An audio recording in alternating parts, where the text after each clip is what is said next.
उपन्यास के पाठकों को मेरा रमेश मीना का सादर नमस्कार। आज हम खुले गगन के लाल सितारे मधु काकड़िया का उपन्यास, जो उपन्यास में आदिवासी भारत श्रृंखला का यह 11वां अंक होगा। इस उपन्यास से पहले आप सहराना, अमृत संतान, पठार पर कोरा, जंगल के दावेदार, अमृत संतान आदि उपन्यासों को सुन चुके हैं। इस उपन्यास की खासियत हम शुरुआत में बता दें। उपन्यास का नाम खुले गगन के लाल सितारे। लाल सितारे से ही आभासित हो जाता है कि अधिकांश जागरूक पाठक जो अखबार पढ़ते हैं, समाचार सुनते हैं, वो नक्सलवाद को जानते होंगे।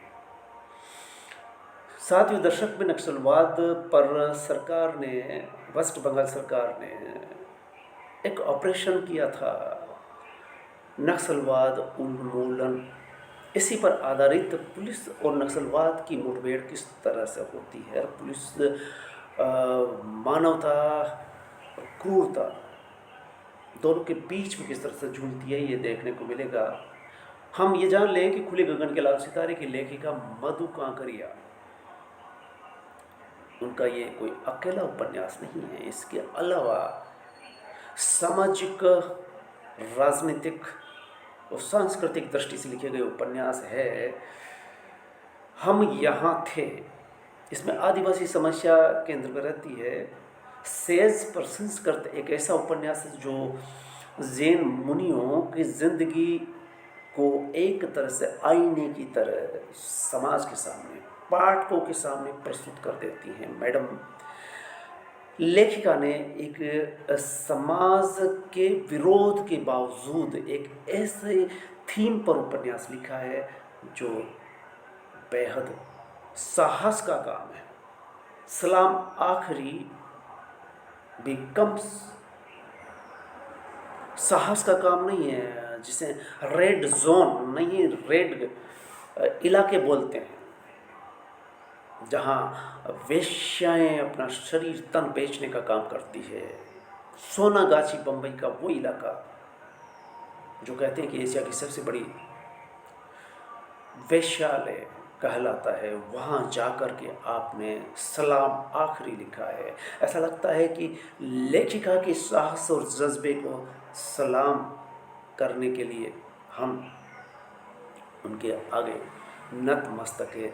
जो 3 उपन्यास आप देख रहे हैं, खुले गगन के लाल सितारे, सलाम आखिरी, सेज पर संस्कृत, जिस समाज से आप आती हैं, प्रतिष्ठित समाज, सुसंस्कृत समाज, सेज पर संस्कृत नाम से पढ़ करके देखिए कि जैन मुनि और जैन साधुओं का अंदरूनी जीवन क्या है।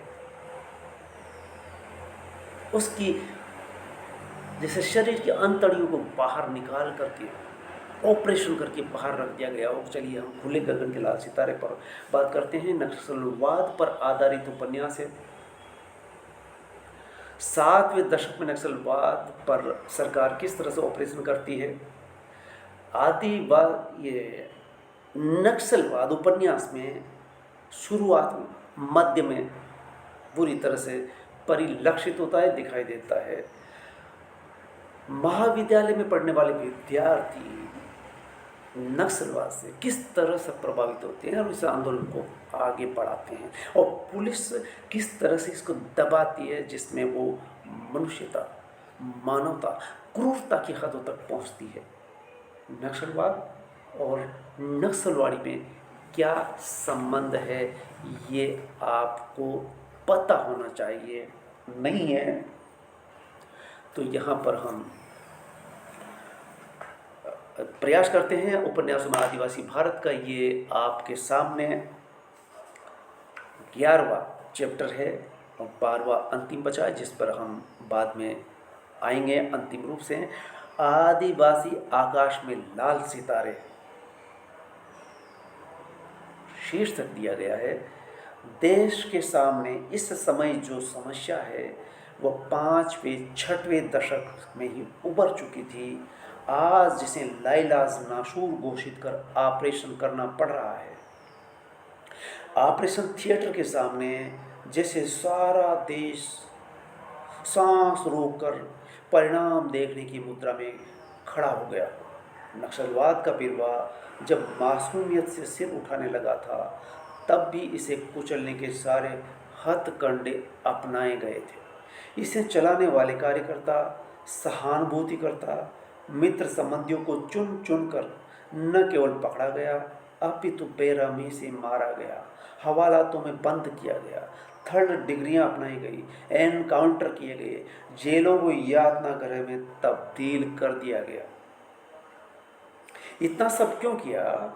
सिर्फ इसलिए कि किसान, आदिवासी की प्रतिरोध में उठने वाली आवाज़ दबाई जा सके। गौर फरमाइएगा, हाल ही में शंभू बॉर्डर रोड दिल्ली के आसपास के रास्तों को किस तरह से सील किया गया किसानों को वहाँ आने से रोकने के लिए। कुछ इसी तरह का ये मसला है जिसे हम गहराई से इस उपन्यास के माध्यम से आपके सामने प्रस्तुत कर रहे हैं, सिर्फ इसलिए कि किसान, आदिवासी की प्रतिरोध में उठने वाली आवाज़ दबाई जा सके और यथास्थिति बनाई रखी जा सके। मधु कांकरिया का खुले गगन के लाल सितारे 7वें दशक में नक्सलवाद की जड़ों में मठा डालने पर लिखा गया एकमात्र ऐसा उपन्यास है जिसमें जैन समाज में चलने वाली धार्मिक रूढ़ियाँ भी उजागर होती है, जो सेज पर संस्कृत में पूरी तरह से आपके सामने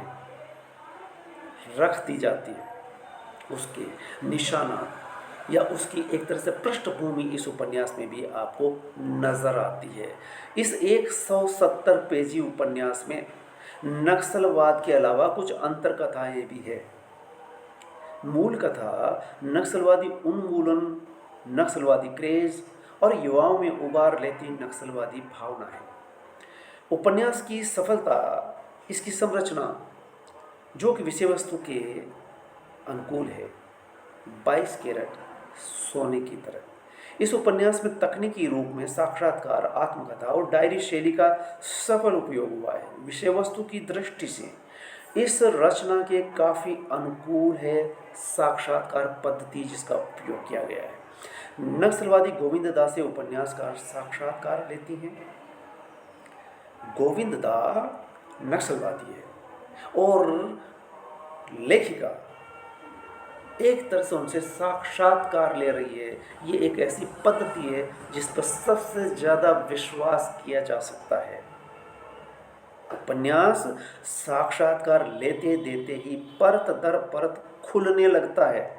उपन्यास का 1/3 हिस्सा साक्षात्कार, 2/3 आत्मकथा में और बीच बीच में डायरी शैली का उपयोग किया गया है। इन पद्धतियों का उपयोग पाठक को विश्वास दिलाने के लिए किया गया है। एक ऐसी घटना जिस पर लोगों में काफ़ी अविश्वास, शंका और भ्रम पैदा किया गया है या हो गया है। नक्सलवाद को लेकर सत्ता का अतिवादी रवैया हमेशा से रहा है। मीडिया सत्ता का भोंपू बनकर रहा हो, जब आम लोगों को तक सच्चाई का अंश भी नहीं पहुंच पा रहा हो, तब सच्चाई को आम पाठक तक पहुंचाने के लिए विश्वसनीय विधि कारगर साबित हो सकती है, वह है साक्षात्कार। उपन्यास के शिल्प में लिखा जाए कि पाठक उसे सच के नज़दीक समझ सके, इस पर विशेष गौर किया गया है और उसी विधि का प्रयोग किया गया है। ये चुनौती हर रचनाकार के साथ रहती ही आई है। जब रचनाकारा रचना का आरंभ करती हैं, तब इसी बात से मुठभेड़ करती है। नक्सलवाद की छुपी दबी तहें पाठक के सामने पूरे विश्वास के साथ खुल सके, पाठक को सब कुछ जीवंत, विश्वसनीय और सच लगे, इसके लिए साक्षात्कार से बढ़कर उपयुक्त दूसरी पद्धति हो भी नहीं सकती। उपन्यासकारा पाठक के सामने बार बार इस विश्वास को दिलाने के लिए आती है कि रचनाकार होने से पहले मणि महाविद्यालय जीवन में इंद्र की प्रेमिका रह चुकी है। वही प्रेमिका अपनी प्रेमी की कहानी पाठकों के सामने रखती है। कहानी इतनी सच लगती है कि जितनी आत्मकथा पद्धति में लिखी बाण भट्ट की आत्मकथा हजारी प्रसाद द्विवेदी का वो उपन्यास, जिसे साहित्यकार, उपन्यास के पाठक और आलोचक एक क्लासिक उपन्यास कहते हैं, इन सब के बावजूद नक्सलवाद क्यों है, क्या उद्देश्य है इनका, इस पर आते आते उपन्यास लड़खड़ा जाता है। एक तरफ उन आदिवासियों तक आम नागरिकों को मिल चुके हक हकूक़ों को पहुंचाना दुर्लभ होता जा रहा है, तो दूसरी तरफ आदिवासी सच्चाई को जानना और भी मुश्किल हुआ जा रहा है। जहाँ रचनाकार स्वयं एक यात्री की तरह उनके बीच पहुँचते हैं, यात्री की आँख से देखा आदिवासी जीवन उपन्यास में लगता है किसी छोटे से छिद्र से दिखाई देता छोटा सा पक्ष है। इस उपन्यास में नक्सलवादियों द्वारा झेले जाने वाले जुल्म और सितम की जितनी कहानी है उतनी ही दूर है आदिवासी जीवन जगत की सच्चाई, जबकि नक्सलवाद आदिवासी को मूल केंद्र में मान करके चलता है। और इस उपन्यास में ये एक तरह से तथ्यात्मक भूल कह सकते हैं। अगर ऐसा नहीं होता तो जैन समाज के बजाय आदिवासी तीसरे पायदान पर यानी हाशिए पर क्यों होते, ये आलोचक की टिप्पणी हो सकती है। इस विषय पर आने से पहले मैं उपन्यास के मूल विषय वस्तु पर सर्वप्रथम चर्चा करने लेना चाहता हूँ, ताकि पाठक ये समझ सके कि उपन्यासकार का उपन्यास में मंतव्य क्या है। तो गुजरते हैं। उपन्यास के आरंभ और मध्य में नक्सलवाद हावी रहता है, जो मध्यांतर होते होते जैन समाज की अवान्तर कथा में विला जाता है। अवान्तर कथाओं के साथ आंशिक रूप में अंत तक नक्सलवाद ही दिखाई देता है। इंद्र की प्रेमिका मणि का परिवेश, जैन समाज, साध्वियाँ बनने के पीछे चल रही परिस्थितियाँ, समझौते, चालें और अंधविश्वास को उजागर किया गया है। नक्सलवाद मार्क्सवाद पर बात करते वक्त धर्म आध्यात्म पर बात करना भी आवश्यक होता रहा है। हिंदू धर्म की अफीम के बजाय जैन समाज में व्याप्त रूढ़ियों को उगाड़ कर रख दिया गया है, किंतु मुख्य कथा के साथ ये अवान्तर कथा थिगड़े की तरह चिपकी नजर आती है। मणि के जीवन, समाज और उसकी परिस्थिति को दिखाने की बहाना रहा है, यह नक्सलवाद पर केंद्रित विषय को किसी तरह से खींच तान कर आगे बढ़ा रहा है। 20वीं सदी के अंत तक नक्सलवाद की बहुत सी बातें अप्रासंगिक, हिंसक और भटकाव का शिकार हो चुकी थी। आम जन के लिए इनके मकसद को समझने में अड़चन आने लगती है। ऐसे में यह उपन्यास बहुत हद तक एक प्रयास कहा जा सकता है, जो नक्सलवादी पक्ष को समाज के सामने मजबूती के साथ रखता है। नक्सलवाद पर हल्के रूप में या जल्दबाजी में कुछ भी कह देना आसान नहीं है। इस संदर्भ में हर बात संभल कर बोलनी होती है और लिखा भी सोच समझ के जाता है। इस विषय में हर कोई जल्दी ही परिणाम चाहता है, पाठक भी, सरकार भी। तब जमीनी तौर पर मुकम्मल काम की उम्मीद कैसे की जा सकती है। कथा में मणि के माध्यम से, मणि एक पात्र है, याद रहे पाठक, मणि यानी एक पात्र के माध्यम से बुनी गई कथा है, यानी कथा का नायक है। अंत में स्वयं मणि भी लोगों के अविश्वास पर सोचती, विचारती, द्वंद्व में पड़ी नजर आती है। ठीक उसी तरह जैसे नक्सलवाद पर सत्ता संस्थान आज भी भ्रमित और भटका हुआ है, यानी मणि कथा की नायिका है। नक्सलवादी रास्ता जान जोखिम में डालकर चलने का रहा है। ऐसे कई उदाहरण उपन्यास में भरे पड़े हैं कि नक्सलवादियों के साथ पुलिस का व्यवहार नितांत पशुवत रहा है। कैसे? ऐसे ढेरों उदाहरण उपन्यास में भरे पड़े हैं जब पुलिस क्रूरता के साथ, अमानवीयता के साथ पेश आती रही है। आंदोलनकर्ता दिलीप विश्वास को जो पकड़ लिया जाता है तो पकड़ करके उसकी आंखें निकाल ली जाती है। मजमूदार को एंटाली से गिरफ्तार कर रहस्यमय तरीके से मौत के घाट उतार दिया जाता है। गोविंद दा स्वयं के साथ हुए इंटेरोगेशन की यातना के बारे में खोल करके बताते हैं। जब साक्षात्कार लिया जा रहा होता है और वो बच गए हैं खुदा न खास्ता और उन्हीं से बात की जा रही है, तो इस पद्धति से साबित होता है कि जो नक्सलवादी रह चुका है और इंटरोगेशन किया जा रहा था, कईयों का हुआ लेकिन वो बच गया और आंखों देखा हाल जैसे बता रहा हो। तो ये पद्धति उपन्यासकारा की एक तरह से सच्चाई को सामने लाने के लिए और पाठकों में विश्वास दिलाने के लिए उपयोग में ली गई है। इंटरोगेशन की यातना के बारे में गोविंदा खोल कर बताते हैं। पुलिस वाले आंदोलनकारियों के मनोबल को तोड़ने के लिए दहशतनाक तरीके ईजाद करने पर पुरस्कृत किए जाते हैं। पुलिस इंटेरोगेशन से कई शव बाहर निकलते रहते हैं। कभी कभी अनूप बागची को केवल कविता करने पर इंटेरोगेशन में इतना मारा जाता है कि वह जिंदगी भर चल नहीं पाता, अपने पैरों पर खड़ा नहीं हो पाता। इंटेरोगेशन में डंडा, बेरी, चरखी या हैदराबादी गोली के द्वारा प्रताड़ित किया जाता है। यह नाम दिया गया कि किस तरह की गोली चलाई जाएगी और गोलियों के नामकरण भी कर दिए जाते हैं। हैदराबादी गोली, अब समझिए, हैदराबादी गोली जिसमें लोहे की राड़ को अंदर गुप्तांगों में घुसा दिया जाता है, इसमें कैदी सालों तक पाखाना भी बैठकर नहीं कर पाता। Page number 29। पत्र प्रकाशन के काम से जुड़े गोविंद दा को संगीन अपराध के जुर्म में सजा दी जाती है।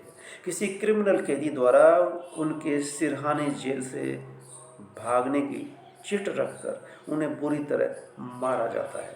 उन्हें क्रिमिनल कैदियों से ही मार मार कर मांस का लौंदा भर बनाकर रख छोड़ा जाता है।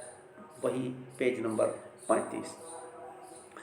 22 नक्सलियों को पगली घाटी के दौरान लोहे की छड़ों से धुना जाता है।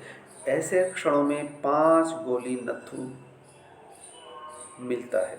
वो पुलिस की 5 गोली लगने पर भी जिंदा रह जाता है, सो उसका नाम पड़ जाता है 5 गोली।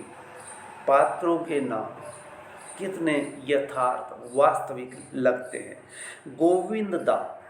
गोविंद दा से अधिक यातनापूर्ण दौर के बारे में पूछे जाने पर वे सोच जाने खाने की स्थिति बयां करते हैं जो नितांत पशु होते हैं। नक्सलवादियों से सहानुभूति रखने वाला राम स्वरूप, जिसे पत्नी के साथ गिरफ्तार कर लिया जाता है, इंटेरोगेशन कक्ष में उसकी पत्नी को नग्न कर दिया जाता है उसके सामने।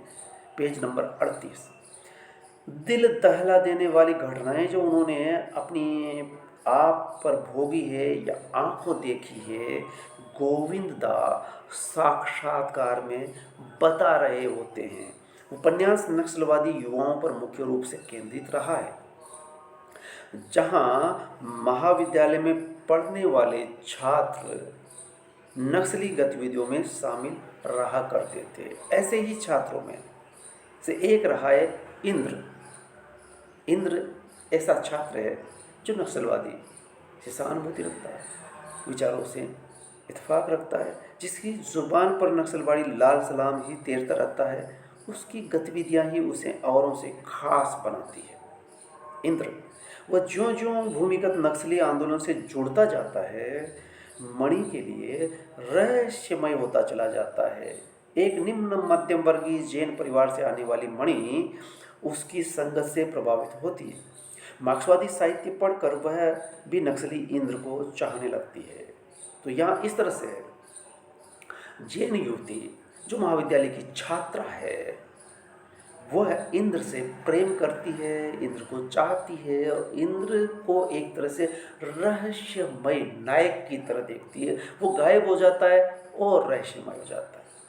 उसे इंद्र रहस्यमय और दिव्य लगने लगता है। मणि के लिए इंद्र क्रांति चेता युवा है, जिसका सीधा संबंध समाज के अंतिम पंक्ति में खड़े समुदाय से रहा है।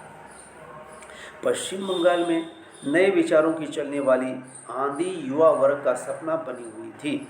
ऐसे ही सपनों को आंखों में बसाए इंद्र के लिए क्रांति पहले, मणि बाद में आती है।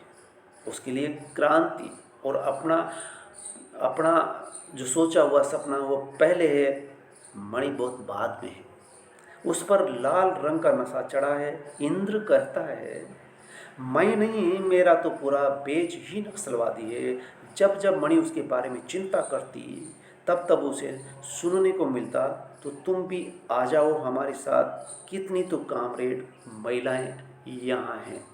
क्या मेरा सपना, हम सबका सपना तुम्हारा नहीं है? Page number 72। नक्सलवादियों को लेकर सरकार की एक ही नीति थी, उन्मूलन। तेजी से उभरते आंदोलन में शीघ्र ही दरारें आने लगती है। ध्रुपद मजूमदार वर्ग शत्रु की हत्या पर चलना चाहते हैं, तो दूसरे कई चाहते हैं कि पहले लोग शिक्षित व संगठित हों, फिर वर्ग शत्रु की हत्या पर चला जाए। पुलिस के हत्याचारों की खबरें बनती है। 12-13 अगस्त को 2 दिन में ही 150 नक्सली मार दिए जाते हैं। गैर नक्सली बेगुनाह, कई तो उनके मित्र थे, कई संबंधी, वो कई महज ऐसे ही थे जिनकी दुआ सलाम रही होती है उनसे, या उनसे किसी तरह से दूर का संबंध रहा होता है, वह भी पुलिस के हत्थे चढ़ जाते हैं। जिन्होंने कभी साथ बैठकर चाय भी नहीं पी, वह भी। Page number 109। पुलिस गुंडों की तरह सुनियोजित भूमिका निभाती है। ऐसी खबरें मीडिया से नहीं, नवल बाबू रेडियो पिकिंग से सुन पाते हैं, यहाँ के मीडिया से नहीं। पुलिस के व्यवहार पर टिप्पणी है, साला आज तक बलात्कारियों, हत्यारों, खूनियों, डकैतों को इस प्रकार पशुओं की तरह लोहे की क्षणों और नुकीले बूटों से रौंद रौंद कर नहीं मारा गया, जिस प्रकार आज़ाद देश में इस पीढ़ी को रौंदा गया है, जो कि छात्र रहे हैं। Page number 112। कोर्ट के होते हुए, न्यायालय के होते, पुलिस ने मुठभेड़ों में आंदोलनकारियों को मारा, क्योंकि जो सवाल भी युवा कर रहे थे उनका जवाब सत्ता में बैठे लोगों के पास नहीं था। कहावत है कि जिन तालों की चाबियां नहीं होती, उन्हें तोड़ दिया जाता है। उस समय बंगाल के हर प्रतिभा संपन्न, संवेदनशील, मानवीय एवं चेतना संपन्न युवक के लिए एक ही विशेषण था, नक्सलवादी। उस दौर के क्रांतिकारी कामरेड कृष्णमूर्ति के उद्घोष, तुम हमें मारकर क्रांति को रोक नहीं सकते, में पूरा विश्वास करते थे। रचना का शीर्षक खुले गगन के लाल सितारे। प्रतीकात्मकता लिए हुए हैं सितारे। यहाँ पर आम आदमी को आज़ादी दिलाने वाले खुले विचारवान युवाओं के प्रतीक है, जो व्यवस्था से बदलाव के लिए लड़ते व संघर्ष करते हैं। यथास्थिति बनाए रखने वाले हर परिवर्तन के खिलाफ होते हैं। व्यवस्था परिवर्तनवादियों से निपटने में नियम व कायदों को ताक पर रखकर आंदोलन से निपटती है। आंदोलन कमज़ोर पड़ने का मतलब होता है आकाश से सितारों का टूटना। अधिकांश लाल सितारे टूट चुके थे, और जो बचे रह भी गए थे वे सब अलग थलग अपने अपने क्षितिजों में थे, जिनमें मध्याह्न के सूर्य की प्रखरता अब नहीं बची थी। Page number 116। तारे व सितारे मणि को यूं याद आते हैं दूसरी बार उस वक्त जब पूरी रात टूटते तारों सी मणि की आंखों से आंसू टपकते हैं, जब उसकी बड़ी बहन जैन साध्वी बनने के लिए घर से आती है। पुनः तीसरी बार मणि अपने इंद्र को याद करती है, जैसे लाल सितारा बन उसे आवाज़ देता, मुझे लिखो, मुझे खोजो। Page number 148। ये सितारे आदिवासी जीवन में चमक लाने से पहले ही अपनी चमक खोने लगते हैं। आश्चर्य तो यह है कि मणि के जीवन में सितारा बन प्रकाश देने वाला इंद्र भी पूरी जिंदगी उसकी यादों में ही छाया रहता है। वह उस सितारे की चमक क्रांतिकारी विचारों के रूप में आत्मसात करती है, उससे चाहती है, पर वह एक ऐसा परिवर्तनवादी था जिसे व्यवस्थावादी समय से पूर्व ही आकाश से तोड़ नोच डालते हैं। उसके जीवन उसके जीवित होने का प्रमाण ही नहीं मिलता। इंद्र जैसे अनगिनत सितारों को छिन्न भिन्न कर दिया जाता है। गोविंद दासे वह खोद खोद कर यही तो पूछती है कि इंद्र कहाँ और कैसा है। क्रांति चेतना से ओतप्रोत इंद्र धीरे धीरे कब उसका विचार बनकर पूरे जीवन पर बादल सा छा जाता है। इंद्र मणि के लिए नहीं, आम समाज के लिए सुकरात की तरह है, जो लाइट और मोर लाइट की तरह चमकता भविष्य का सितारा बनकर सपनों में रह जाता है, जिसे व्यवस्था चमकने से पूर्व राहु बनकर नष्ट कर डालती है। आज भी आदिवासी के लिए काले घने बादलों का आकाश जिसमें कोई तारा नजर नहीं आ रहा है।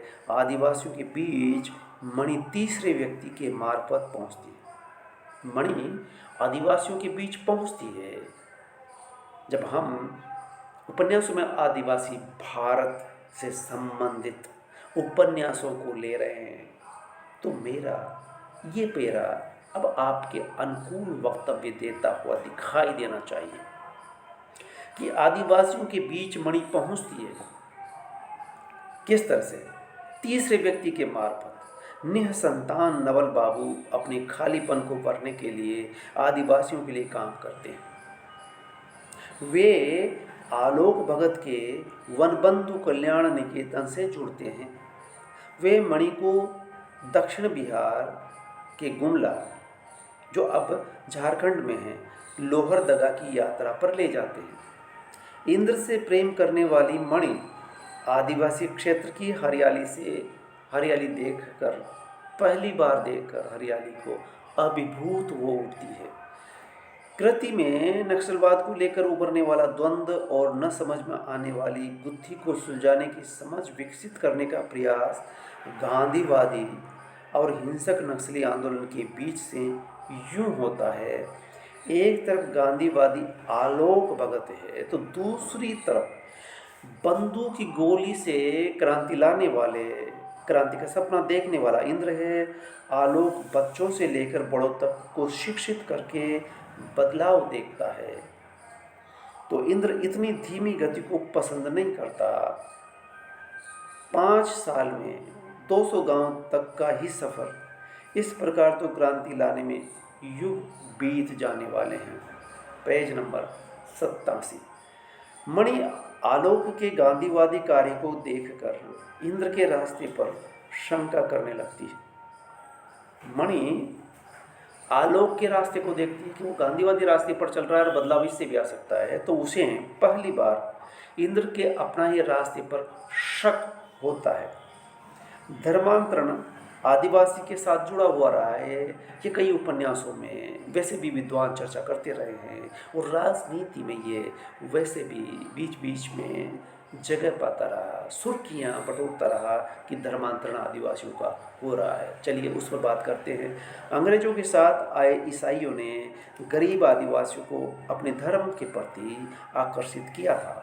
उन पर अपना धर्म थोप दिया गया। गरीबी और नासमझी के चलते अधिकांश आदिवासी ईसाई बनते भी हैं। मृत्यु, दुख, जानलेवा व्याधियाँ, संतान या पत्नी की मृत्यु जैसे टूटते चरम क्षणों में ही होता है धर्मांतरण। कहीं कहीं एक क्रोसिन की गोली के चलते एक पूरे परिवार ने गले में क्रॉस पहन लिया। Page number 90।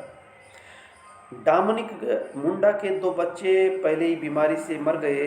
बचे हुए बच्चे बीमार, पत्नी बीमार है। इनको पादरी दवाई देते और चर्च में इनके लिए प्रार्थना करते हैं, और प्रार्थना तब करते हैं जब ये ईसाई बन जाते हैं। इस तरह से ईसाई डामनिक के गले में क्रॉस नहीं है। पहले जो भी ईसाई बनते थे उनका नाम भी बदल दिया जाता था, अब नहीं। नाम बदलने से आदिवासियों के नाम पर मिलने वाली सुविधाओं से कहीं वंचित न हो जाए, इस कारण इन वर्षों में इनके नाम नहीं बदले गए। Page number 92। आदिवासी बीमारी से मर रहा है, गरीबी से, शोषण से। धर्मांतरण बीमारी, भूखमरी के चलते बिरहोर, बिरजिया एवं कोरमा जैसे आदिम कबीले दिनों दिन विलुप्त होने लगे हैं। ईसाई धर्म ग्रहण करने से आदिवासी हड़िया पीना छोड़ देते हैं।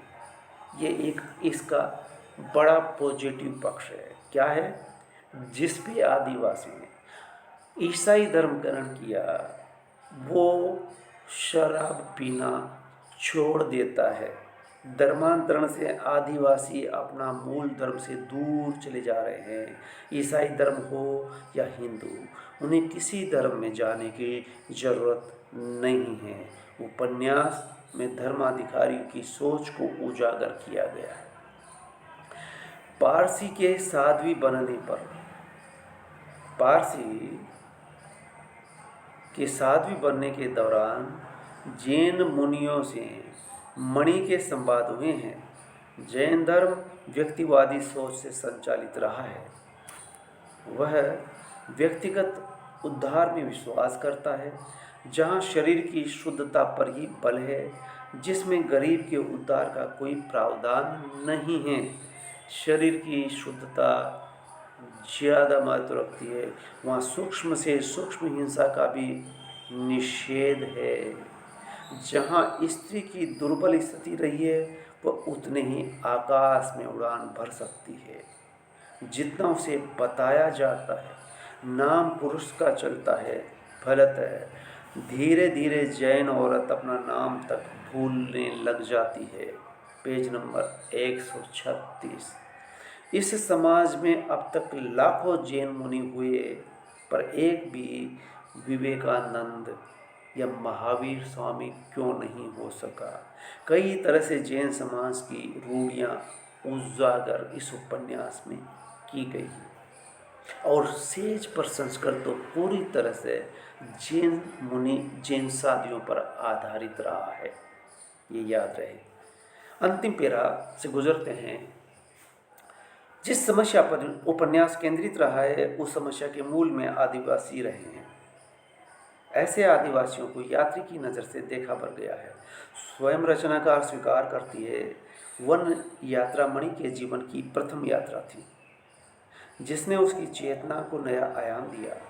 Page number 93। रचनाकार जैन समाज को अच्छी तरह से समझती, सो उसकी रूढ़ियाँ जमकर उजागर हुई है।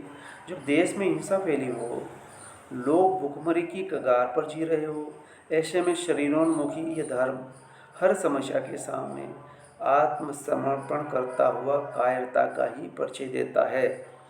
घोंगे में घुसा धर्म दलित आदिवासी प्रश्न पर माकूल जवाब नहीं दे पाता। उनको अपने आसपास का उत्पीड़न कलकत्ता नक्सलवादियों के लिए कत्लगाह बना हुआ है। जब पलामू और कालाहांडी जैसी जगहों पर हर वर्ष माँ बाप कुछ किलो अनाज के लिए अपनी संतानों को बेचने के लिए विवश होती हैं, जहाँ युवतियों के शरीर पर मुश्किल से 1.5-2 गज का कपड़ा होता हो। Page number 133। ऐसे में जैन धर्म गरीबी को पूर्व जन्म का परिणाम बताकर वापस घोंगे में सिर छुपा लेता है। एक धर्म विशेष के अंधविश्वासगत रूढ़ियों की बखियाँ उधेड़ दी गई है। नक्सलवाद से जुड़े लोगों की गरीबी, लोगों से जुड़ी भावना और उनका डेडिकेशन और बढ़ती हिंसा पर चिंता के स्वर में जैन धर्म के संस्कार से जोड़कर देखा गया। ये एक अनूठा उपन्यास है। उपन्यास के शुरू में मैंने जैसा कि बताया था कि उपन्यास बेशक नक्सलवाद पर है, जैन समाज का जिक्र आता है। तीसरा, आदिवासी आना इसलिए लाजमी है कि नक्सलवाद आदिवासी क्षेत्रों में रहा है। इस अर्थ में एक वीडियो बस्तर लोक बाबू का उपन्यास है, जो पूरी तरह से नक्सलवाद पर आधारित व केंद्रित रहा है। तो साथियों और पाठक के श्रोताओं से मैं कहना चाहता हूँ कि नक्सलवाद पर ये उपन्यास कुछ हद तक है। पूरी तरह से अगर देखना है, पढ़ना है, समझना है, तो बस्तर बस्तर उपन्यास लोक बाबू का, और तीसरा उपन्यास रेड जोन विनोद कुमार का है। तो इस तरह से मुझे लगता है कि आपकी अंतिम कड़ी उपन्यासों में आदिवासी भारत की नारायणन का पहाड़ी उपन्यास पर होगी। जल्दी ही उस पर हम बात करेंगे। इस तरह से उपन्यासों में आदिवासी भारत के 12 उपन्यास आपके सामने हैं। शोधार्थी इन्हें सुनकर के शोध करने लग जाएंगे या बहुत कुछ इसमें मिल जाएगा। मैं ऐसा दावा नहीं करता, गुमराह नहीं करता, बल्कि ये कहना चाहता हूँ कि ये एक तरह से आपके पॉकेट में सारांश रूप में है। ये चंद 12 उपन्यास जिसे आप बार बार सुन सकते हैं, सुन करके आप अपनी बात रख सकते हैं, आप बता सकते हैं कि इन उपन्यासों में थीम क्या है। लेकिन अगर आप आदिवासी समाज, समुदाय और जीवन पर किसी समस्या पर शोध करना चाहते हैं, लेख लिखना चाहते हैं, तो मेहरबानी करके ये किताबें या उपन्यासों में आदिवासी भारत या ये मूल उपन्यास आपको खरीदना पड़ेगा। एक बार मैं कह रहा था कि आप अगर 10-20 चाय छोड़ दें तो एक उपन्यास खरीद सकते हैं, एक पुस्तक खरीद सकते हैं। और जीवन भर आप अगर चाय छोड़ देते हैं तो समझिए कि आप धीमा जहर से मुक्त हो सकते हैं और आपके घर में पुस्तकों की लाइब्रेरी की हर वर्ष 12 किताबें, दर्जनों किताबें आप खरीद सकते हैं फ्री। फ्री क्यों? आप जो चाय पीते हैं वह आपकी पाचन क्रिया को बिगाड़ती है, आपके पाचन संस्थान पर चोट करती है।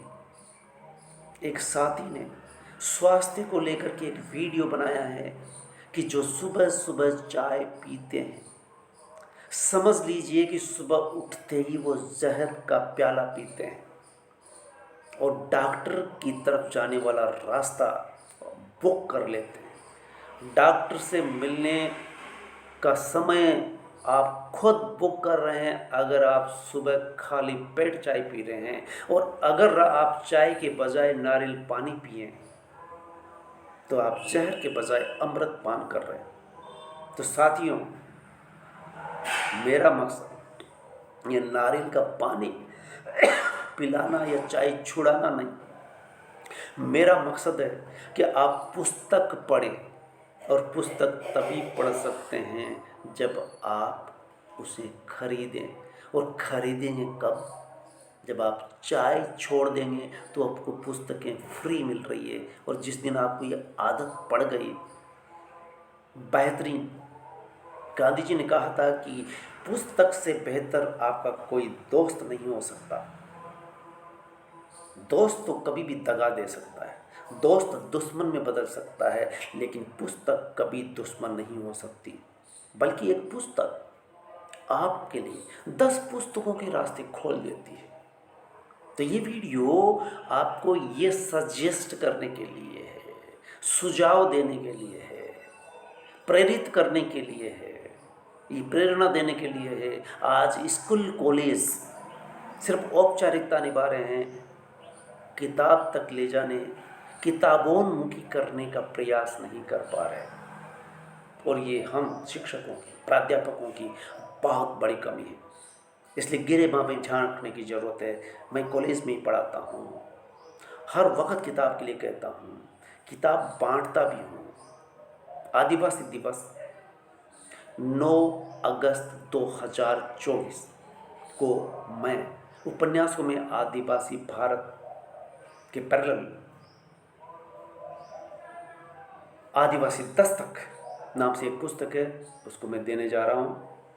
जो भी इन उपन्यासों पर पढ़कर बोलेगा या इनकी समीक्षात्मक टिप्पणी कर देगा, उसको नकद इनाम की भी व्यवस्था की है। और मैं वादा करता हूँ कि हर 9 अगस्त को आदिवासी दिवस मनाया जाएगा देश में, विश्व आदिवासी दिवस की तर्ज पर। तो मैं जहाँ भी रहूँगा, आदिवासी से संबंधित कोई भी किताब, उपन्यास या उपन्यासों में आदिवासी, भारत भेंट दूंगा उनको जो जिज्ञासु हो सकते हैं, नहीं है तो हो जाएंगे। तो साथियों, मुझे उम्मीद है कि इस अभियान को आप आगे बढ़ाएंगे, और आगे बढ़ाने के लिए आपको ज़्यादा कुछ नहीं करना है कि गलत आदतें कभी भी डाली जा सकती है। हमारा समाज बीड़ी तंबाकू से शुरू होता है, शराब तक जाता है, शराब के ठेके तक जाता है, वो कई तरह के नशे करता है। लेकिन बहुत कम लोग हैं जो कहते हैं कि नशा छोड़ो, चाय छोड़ो, और इनकी संख्या भी 10% से भी कम है। चाय तो 99% लोग पीते हैं। तो मैं कहता हूँ कि आप चाय छोड़िए, पुस्तक पढ़िए, चाय छोड़िए, पुस्तक पढ़िए। धन्यवाद। इसी के साथ हम वीडियो यहीं समाप्त करते हैं।